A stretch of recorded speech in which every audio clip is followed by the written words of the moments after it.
배드타임 스토리 20 할아버지의 두 심장.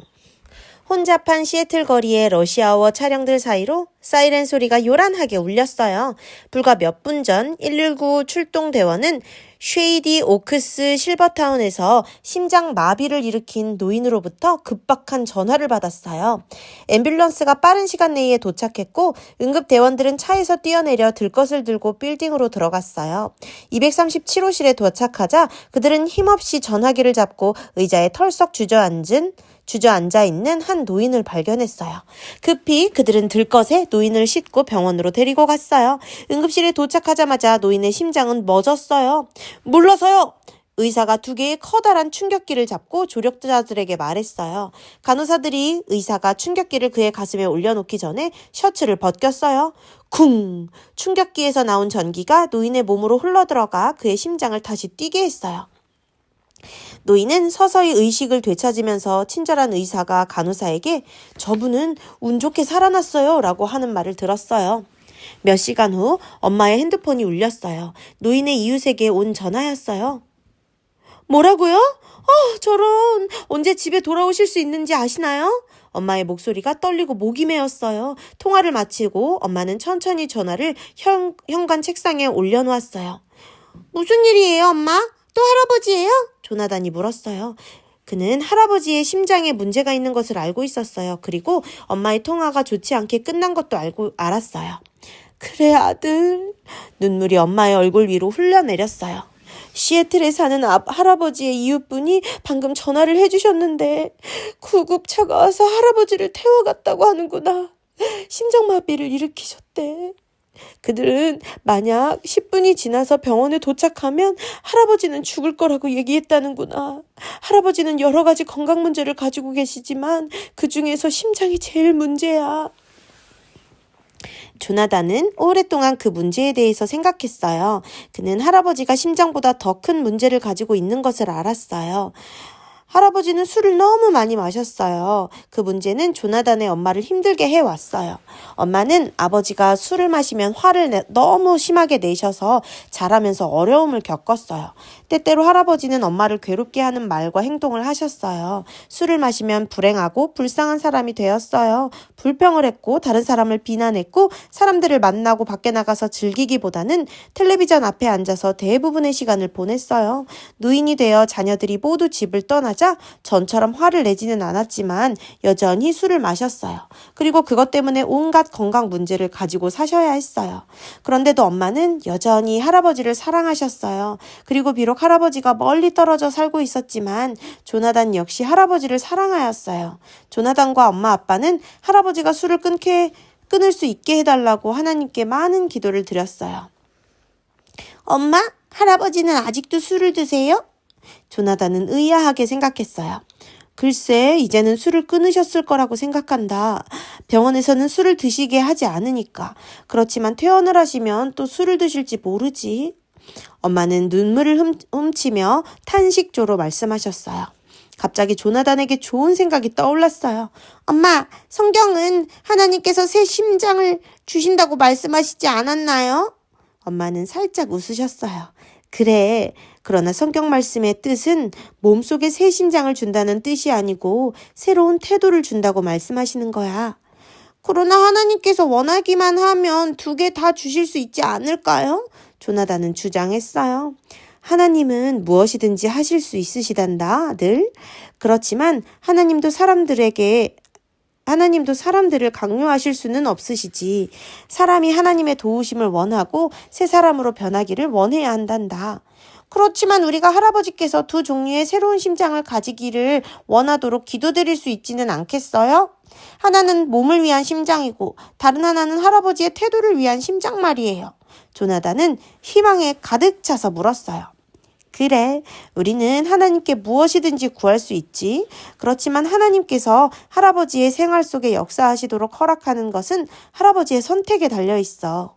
엄마는 머뭇거리면서 대답하셨어요. 그럼 우리 지금 기도해요.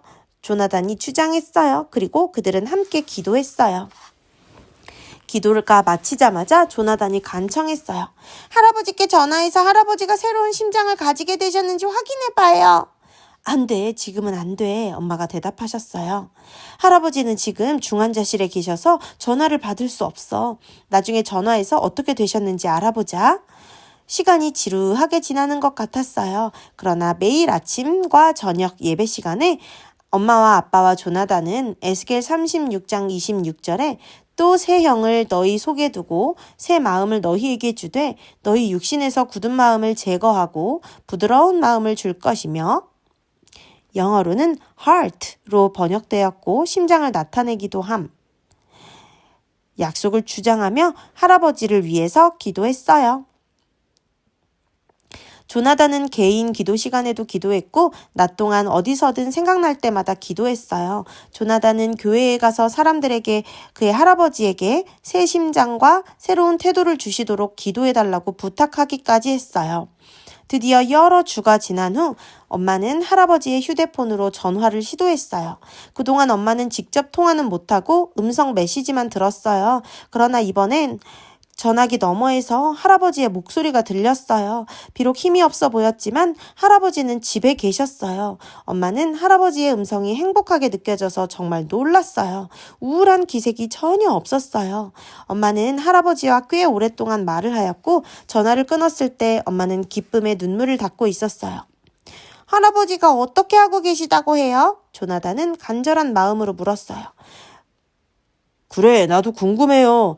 괜찮으시다고 해요? 아빠도 물었어요. 네, 괜찮은 정도가 아니에요. 아버지가 모든 이야기를 해주셨어요. 아시다시피 아버지는 심장 박동이 아주 이상하다고 느꼈을 때 혼자 있었대요. 이제 죽는구나 생각하며 119에 전화했대요. 구급차가 와서 아버지를 병원으로 옮겼대요. 의사들의 도움으로 심장이 다시 뛰게 되었을 때 의사는 아버지께 운 좋게 살아났다고 했대요. 아버지는 그 말을 들었을 때 행복하기보다는 슬펐대요. 아버지는 자신의 삶에 대해 생각하게 되었고 술 때문에 선택했던 모든 좋지 못했던 선택들을 생각하며 다시는 그렇게 살지 않겠다고 결심하셨대요. 할아버지는 죽기를 원하셨대요? 조나단이 걱정스레 물었어요. 아니야. 할아버지는 하나님께 새 심장을 달라고 기도하셨고 이제는 예수님을 위해 살고 싶다고 하셨어. 엄마, 저는 할아버지가 살아나셔서 정말 기뻐요. 그리고 할아버지가 예수님을 사랑하시게 되어서 더 기뻐요. 조나단은 감격했어요. 나도 그래, 아들. 엄마는 조나단을 꼭 안아주었어요. 할아버지는 심장을 규칙적으로 뛰게 도와줄 심장 박동기를 사용하셔야 했대. 그런데 심장 박동이 아주 좋아져서 의사들은 할아버지가 퇴원해도 된다고 허락했대. 그래서 퇴원하여 집에 왔는데 할아버지의 삶이 바뀌신 것 같아. 할아버지는 이웃들을 사랑하고 계셔. 햇볕도 좋아하시고 모든 것을 사랑하게 되었대. 엄마, 할아버지가 변하셨대요? 전에는 할아버지가 어떤 일에도 행복해하지 않는다고 말씀하시지 않았어요? 조나단은 감탄했어요. 그래, 그랬지. 예수님께서 할아버지에게 새로운 심장과 함께 새로운 마음을 주셨구나. 엄마는 말씀하시면서 다시 눈물을 닦았어요. 이제 할아버지는 다시 어린아이가 된 것 같은 내적인 행복을 느끼시는 것 같아. 비록 혼자 사시지만 할아버지는 더 이상 외로워하시지 않는구나. 우리가 기도했잖아요, 엄마. 할아버지가 외롭지 않게 해달라고요. 그래, 조나단. 우리의 기도가 응답되었구나. 할아버지는 다람쥐를 통해서 예수님께서 할아버지를 얼마나 사랑하시는지 알게 해준 재미있는 이야기를 들려주셨어. 다람쥐가요? 조나단이 물었어요. 그래, 다람쥐. 할아버지가 퇴원하신 지 얼마 안 된 어느 날 할아버지는 맑은 공기를 마시려고 발코니에 휠체어를 밀고 나가셨대. 바로 그때 구름 사이로 한 줄기 빛이 비춰서 할아버지로 미소를 짓게 했단다. 그런데 그와 동시에 다람쥐가 비상구에서 뛰어나왔대.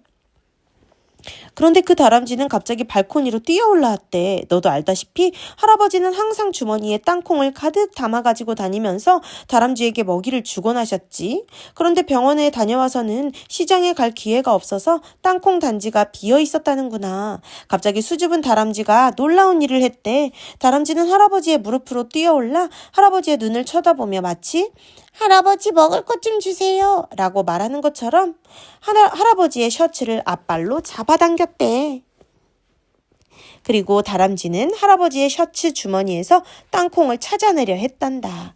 그 행동이 너무 우스워서 할아버지는 배를 잡고 웃었고 다람쥐는 놀라서 도망가 버렸대. 할아버지는 하나님께서 구름 낀 날 밝게 햇빛을 비춰주시고 다람쥐를 보내주셔서 마음껏 웃게 하신 하나님의 특별한 사랑을 깨달으셨대. 그래서 할아버지는 햇빛과 다람쥐를 보내주신 하나님은 얼마나 놀라운 분이신가 하고 생각하셨대.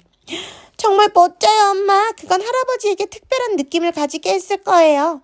그래, 정말 그런 것 같아. 나는 할아버지께서 자신이 예수님께 얼마나 특별한 존재인지를 깨달았다고 생각해. 그날 밤 조나단은 잠자리에 들면서 감사 기도를 드렸어요. 가족들과 함께 무릎을 꿇고 의사 선생님들로 하여금 할아버지의 심장을 잘 뛸 수 있게 심장 박동기를 달아주신 하나님께 감사를 드렸어요. 조나단이 가장 감사한 것은 할아버지의 마음속에 예수님이 들어오신 것이었어요.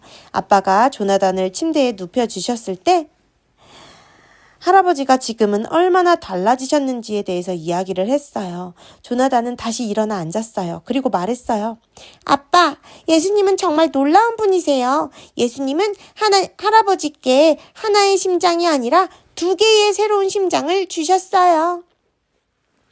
또 새 영을 너희 속에 두고 새 마음을 너희에게 주되 너희 육신에서 굳은 마음을 제거하고 부드러운 마음을 줄 것이며. 에스겔 36장 26절 끝.